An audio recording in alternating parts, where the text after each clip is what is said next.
This is Vix. And this is Callie. Word up, people. Welcome back to Random Witchcraft.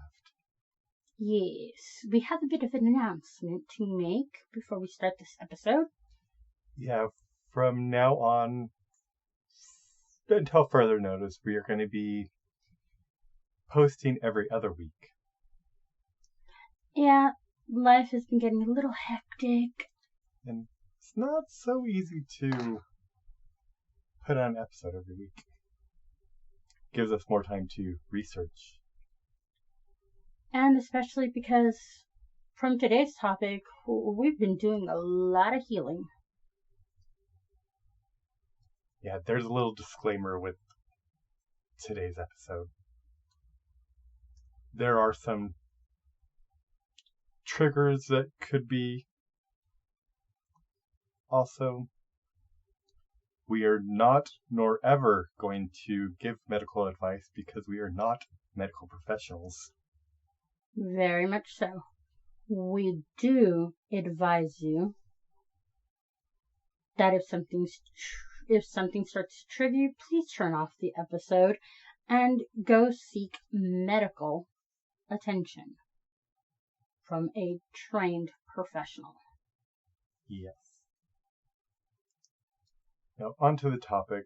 Today is kind of half book review, half serious topic, but also a fun topic and very interesting. Yes, especially because I've been so stubborn on this book.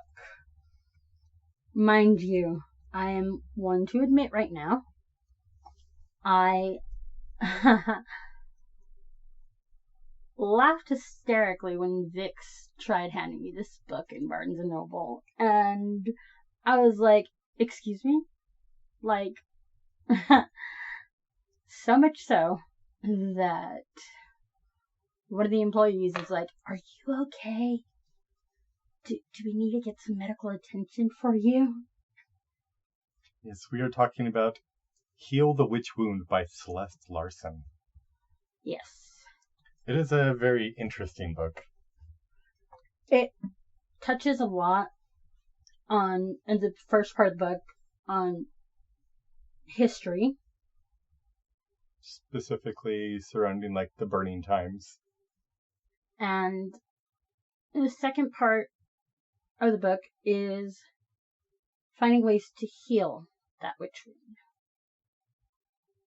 from within yourself, the ancestry, and I'm missing one more key point. Past lives? Yes, past lives. And the third is just how to reclaim everything back for yourself. Yeah, it does actually talk about things that might actually be the cause of the triggers that we have. And trust me, it opened up a lot. At least for me. I figured out one thing that I was very stubborn about. Just one thing? Well, several, but one main thing. The main thing that I have is I don't know when to let go of some are intertwined past lives that I have come across several past lives, and I know they're bad for me, but I still end up being severely attached to these people.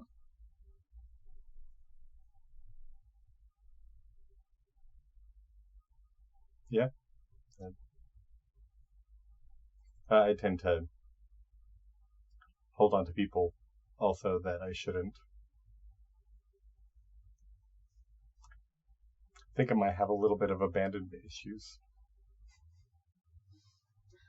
And then one thing that I thought I was working through therapy, but it opened up a whole other side of can that I just didn't realize that it was part of my trust issues with certain people and people that I've made past life, contracts with. Soul contracts with. That's a whole other subject that we're going to get into. But a soul contract, just a brief synopsis, is when you make a contract with another soul.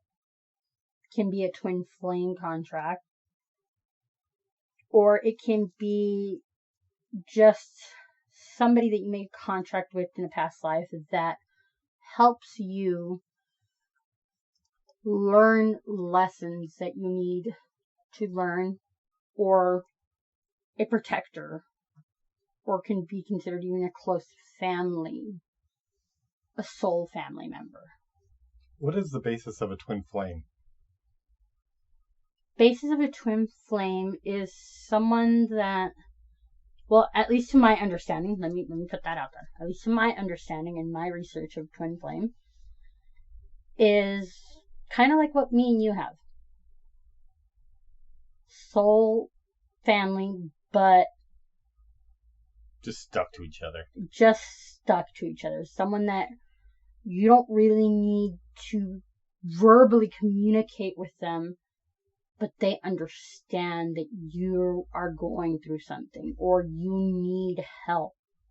Is that like on the same level as Jacob and Renesmee and imprinting? Kind of, but not really. Side topic. Little tangent. Not necessarily on soapbox, but little tangent. They're talking about rebooting Twilight. That has been a talk for like ever there, honey. But with Jenna Ortega as Bella? That's not what I heard. What I heard was they were going to get Jenny Ortega to play Renesmee and bring the whole Renesmee and Jacob thing to life. I guess this is a series that they're talking about and actually doing it all over again from the beginning. Hey, it is what it is. I'm not too happy that they just made the First Wives Club into a TV series. But they did also do Interview the Vampire and Mayfair, which is... But that one was freaking excellent. Now we're getting on a tangent and we're, It could go either way. Could be good, could be bad, could be downright horrible. Or it could be epic. Okay, back to the task at hand. But another thing that I learned from reading the book was your ancestors can create family ancestral wounds that will trigger you to either be quick-tempered or even to go from handling in a very calm manner to, I'm just going to curse you. And the witch wound doesn't always necessarily mean that it's from ancient times or the burning times. It could be the way you were brought up. If you were brought up in a religion that subdued and made you afraid of what you believe, and or of course like the judgy family. Or like, in my case, one of the ones that I found was that both my parents started us off in the,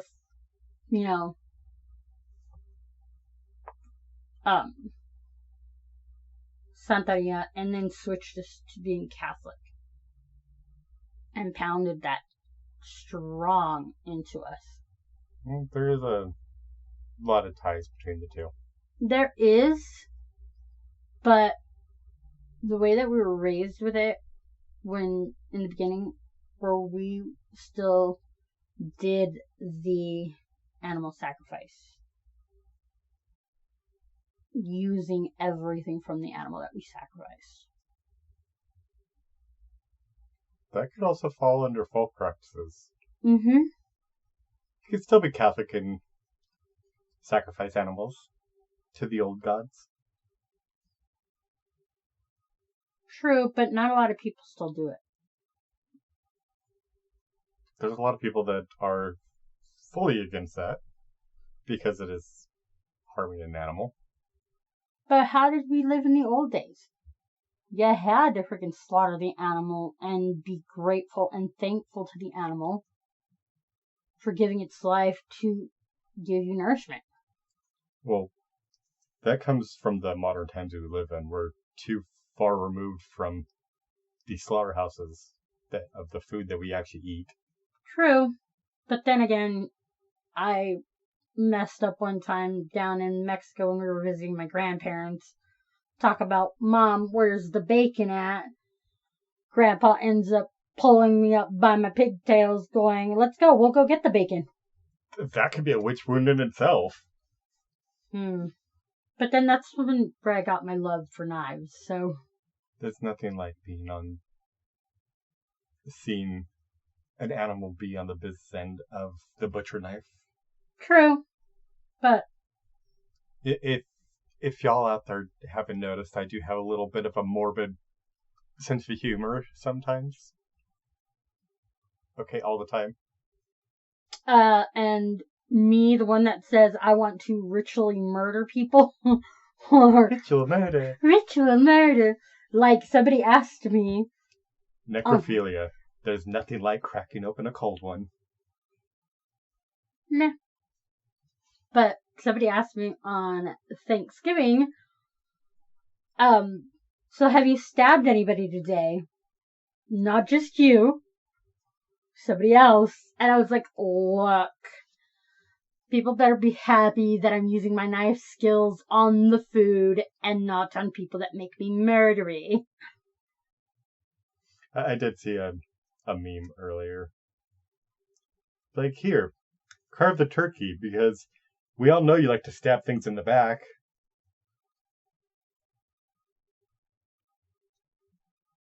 Yeah. Personally, I like to stab them in the front.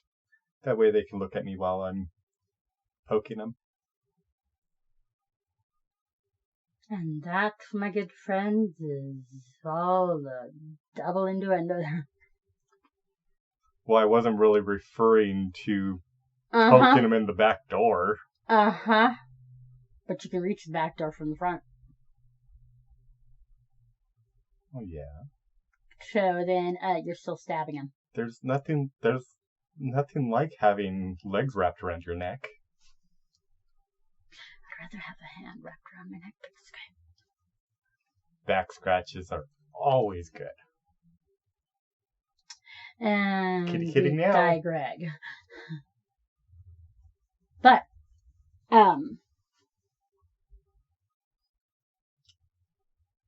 I will say that even though I was very stubborn and very opposed to reading this book, and one of the main reasons why I did decide to just go with the flow of actually picking up and reading the book was I already had a shift happen, and I was like, I need to just heal everything from the inside. I'm not going to be able to heal everything, but I need to get back to the person that I was. Should probably state it was a mental shift. Yes, not a work shift. Just make sure that didn't get. Sorry, you already know how I am. Meow. But it was that mental shift that made me go, well, my card readings in the morning have been telling me either you accept the changes that are about to happen willingly, or they're going to just shove down your throat and you will accept them and you will end up having another wound, because that's what will happen. You will get another wound because you're too stubborn for your own dang good. Yeah. Sometimes you do gotta learn from the past. You do, and it goes in, like the part of the book that goes into past lives. I didn't realize how many people I've come in contact throughout the years that were people that I ran into in past lives. And I just kept saying, they're inky. I need to stay away.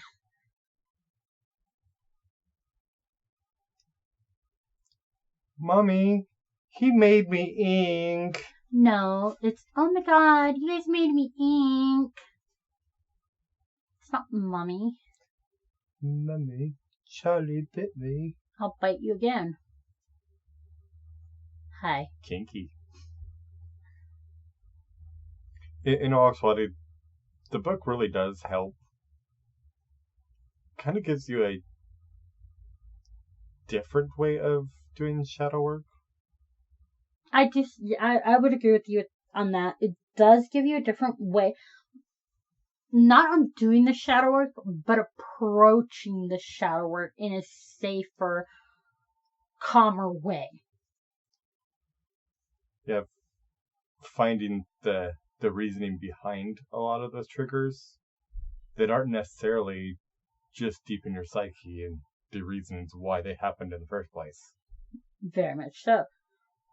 Past life regression could also give you a direction to go if you're wanting to do ancestor work. Yeah, I didn't like that direction it gave me. I'm just going to be honest. I really didn't like going to that section because it's making me go and work with my dad's side of the family. Sometimes you have to dabble into the ancestor wound too. Work through the baby steps. Baby steps. At least I'm accepting the things that are messed up. Accepting the things about yourself that are out of your control. Yes. Because, honestly, I really can't control anybody else but myself. And even sometimes I can't even control myself emotionally. Let's be honest about that one. Yeah, the book does actually point out a lot of things that, especially like ancestor work and like past life regression, you may find some things that are highly triggering and highly damaging. I will say that one of the things that made me go, I don't even want to open that unless I have like 75 people freaking ready to protect me. Like in the book, it does talk about can't remember if it was hers or someone she knew's past life regression where she remembered being drugged through a field and decapitated with a shovel. Kind of made me remember the dream that I had that may not have been a dream of being burned alive. More than likely, if I lived in the past, I probably would have been burned alive, so it makes a lot of sense. Yeah. We are all technically queer. We are very other. Very much so. Now, I have a bit on the topic, but when I talked to you this morning about today's topic, and I kept getting into what I discovered about myself, were you at all surprised I admitted it, or were you just like... Surprised that you admitted it? Yes. Information that I pretty much already figured out a long time ago? Yes.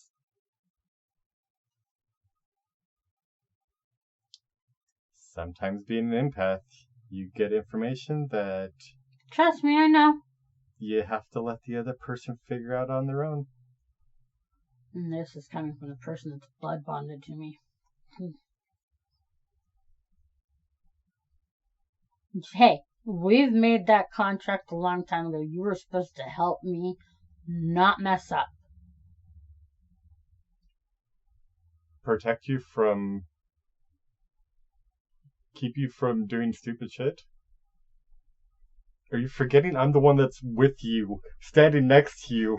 No. Like a fire extinguisher. I'm not talking about doing stupid shit. Stupid shit is bound to happen with us because sometimes you end up just going, you know what? I'm gonna go do this. We're gonna do what? But I thought you said you didn't. Okay, let's go. Hey, sometimes the best friend has to be the one that sits there fanning the flames. And you wonder why I want to murder you sometimes. We're not the ones that started that church fire. We just helped it along a little. We didn't actually burn a church down, I promise. The worst I've done in the church is get kicked out. And some questionable things in the confession booth.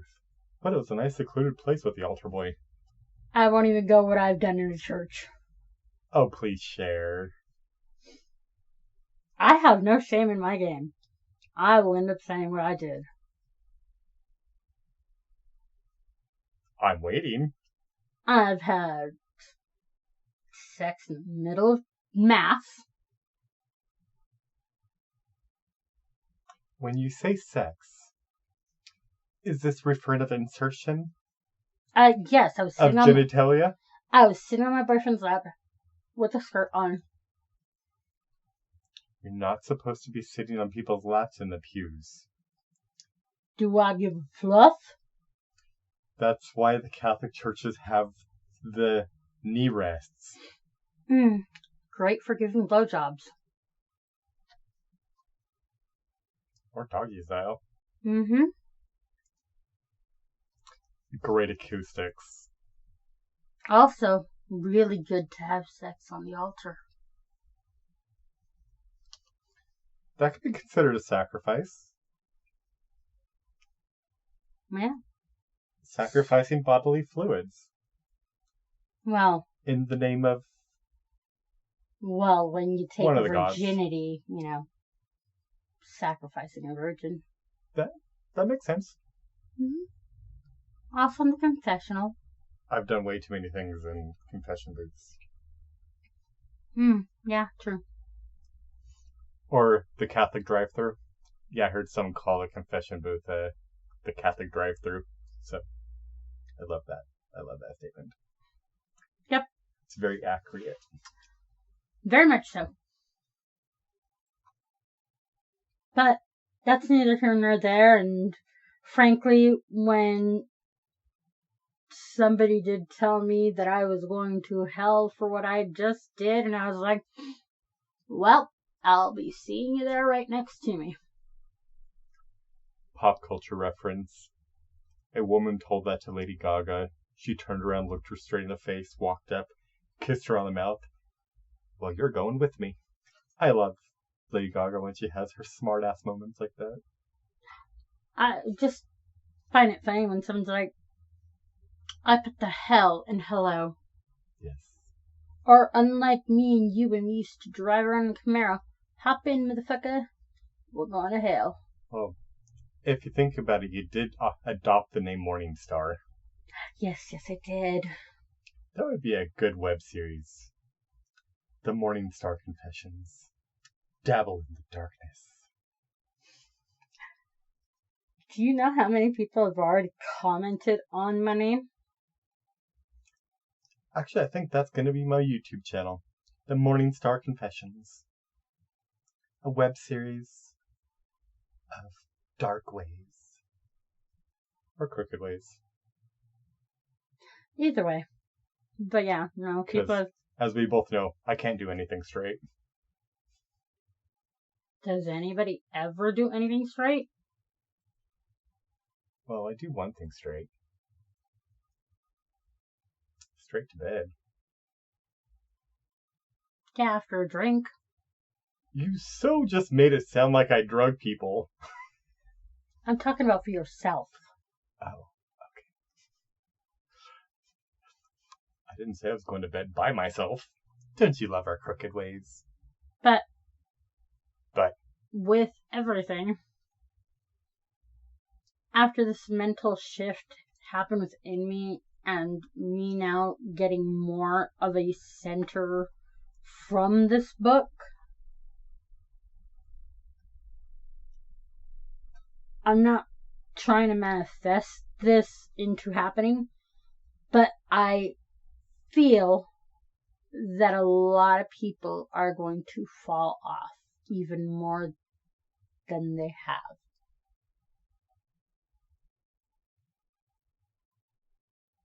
What? It's winter cleaning. It is the time of death. And eliminating the things that are not needed. Sometimes you need to sacrifice that cow that's probably not going to last through the winter.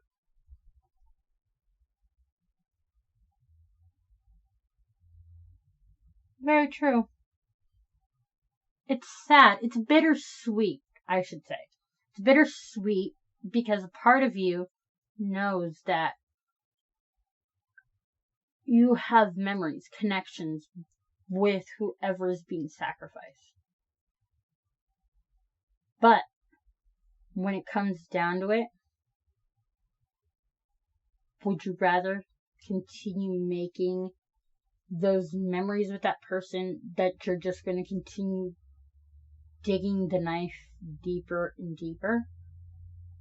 Or would you rather pull the knife out, heal that wound, learn from the mistake, and learn that you are so much more than just the bare minimum that people want to give you?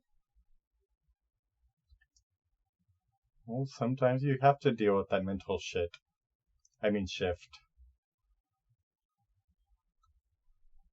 Okay, and you pull one knife out at a time. You'll never run out of them because there's many of them. There's hundreds and hundreds of knives that are in there.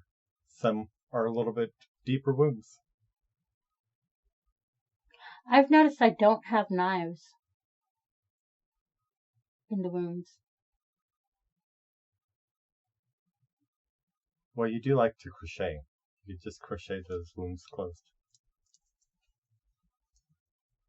No, but I've noticed that from just starting to heal certain things, I'm not pulling out thin knives. I'm pulling out thin pieces of iron and glass. Interesting visuals. If you're anything like me, you do picture different random things that people are saying. Hence the reason why we get along so well, because we're both visual people. And sometimes you make me go, oh God, I do not need to visualize that. Inappropriate visuals.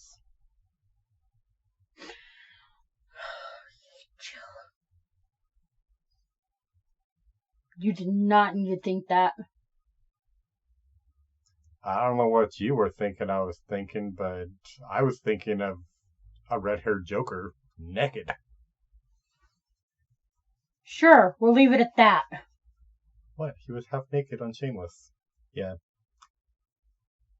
I kind of fucked up. I got stuck in the show Shameless because of the damn red-haired Irishman that also plays the Joker. I'm off my soapbox now. Very much so. Maybe we should try something a little new that we haven't done before. I'm going to pull a random card from the beloved dead. That's all you, sweetheart. We have been referring to the dead a lot. Let's see what they have to say.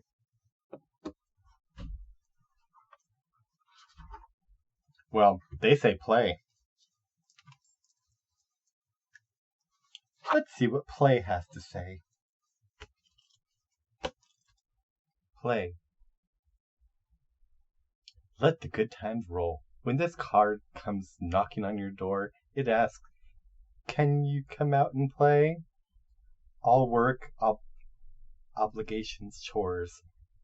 insert frowny face emoji, make you dull, serious, and grumpy. So go ahead, pry yourself away from your electronics and pull on some rubber boots. It's time to jump into some pedals. This card brings its lighthearted, carefree, playful energy to your rescue and inspires you to make a well-deserved break.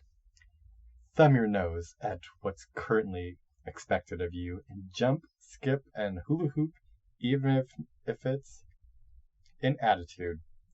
Even if you aren't able to stop in this very second, who says you can't begin romanticizing and planning this idea of play? What does your life of leisure look at? What are you wearing? What are you doing? Playing shuffleboard on the Acapulco deck? Let your child be your cruise director and organize some pure, unadulterated fun. This is your romp, your rules. I see Callie picked the card too. She said no, but she picked a card.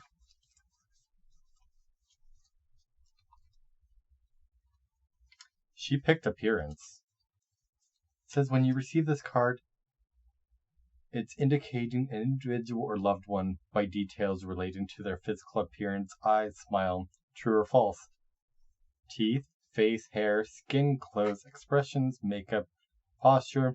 It could also represent something memorable about their grooming, or a dearly held attitude about the way they looked. These are a few examples. Your grandmother had a weekly appointment with the hair salon. Your grandfather always wore his undershirts while eating hot soup. Your mother would rather die than be seen without lipstick and pearls. Appearance, when not being used descriptively, introduces a narrative of regarding habitual feelings about your own body image, confidence, and self-worth. Work with the beloved dead of appearance to improve the kindness that you show yourself. How we speak to ourselves has a powerful impact on our conduct and well-being. This card may be asking you to stop agreeing with harsh criticisms of the past or making comparisons to others and media. Magazines aren't mirrors. Or this card is inviting you to disregard those messages that it's vain, wrong, or wicked to care about your appearance. Go pamper and romanticize yourself not only from the inside out, but from the outside in. That got heavy real quick.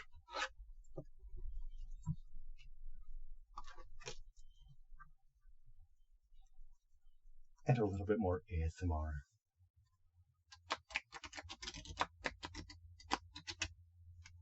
Give me a number. 15.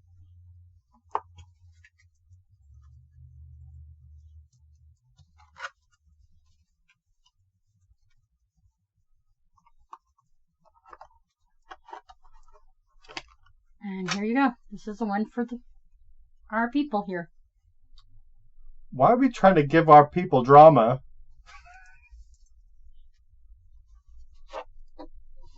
You pick the number. Yes, I guess we picked drama.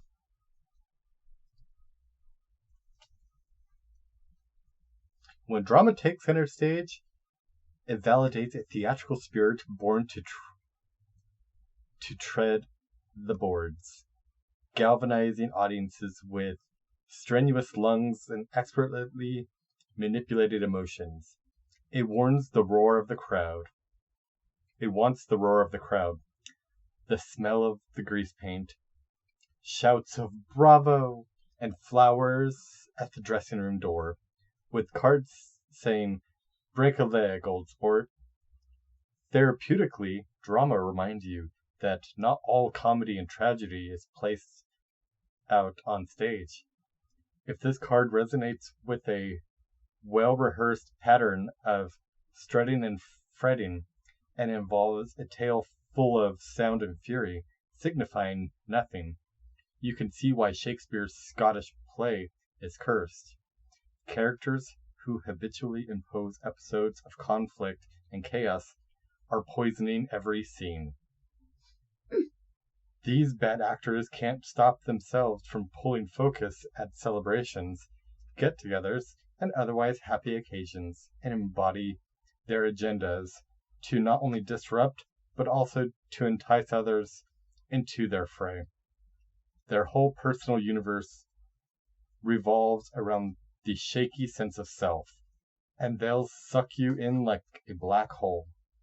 Depending on the emotional setting of your upbringing, drama can become normal, insidiously familiar, and even a welcome dynamic. You tolerate it because you're used to it. In fact, how strange would it be to experience a holiday without any unnecessary theatrical or self-indulgent behavior? This card asks, is this pattern still alive in your adult relationships?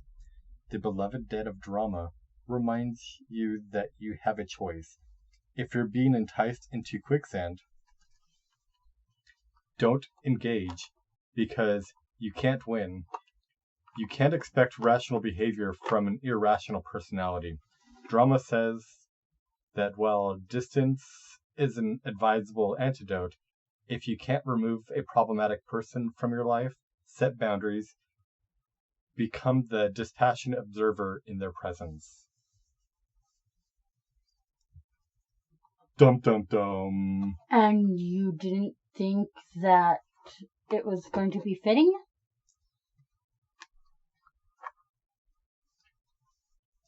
I am a gay man. Of course there's going to be drama, and there's always that dramatic person that's in the gay man's life. Yeah, whether it be the gay man themselves or someone around them. Yeah, but that card towards the end of this whole entire topic,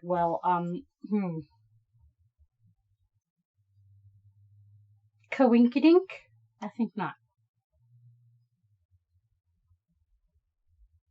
Oh my god, I haven't used Coinkydink in forever.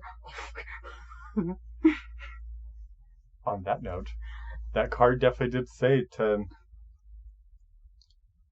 either eliminate the dramatic people, the ones that are self-serving, the ones that are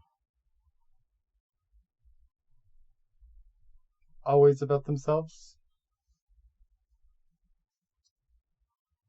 Just don't give a shit and don't feed into their bullshit.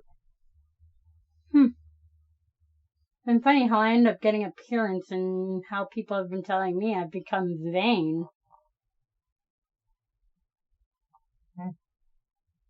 Sounds like a bit of drama, don't you think?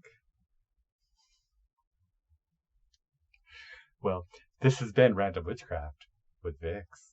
And Callie. Au revoir, my people. Have a wonderful week. We will talk to you in 2 weeks. Bye. Bye.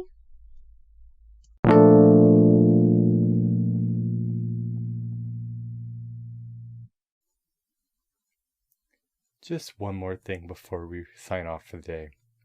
If you would like to send us any comments, concerns, or any questions, or if you would like to support this podcast, or for any future endeavors, click the links below. Thank you.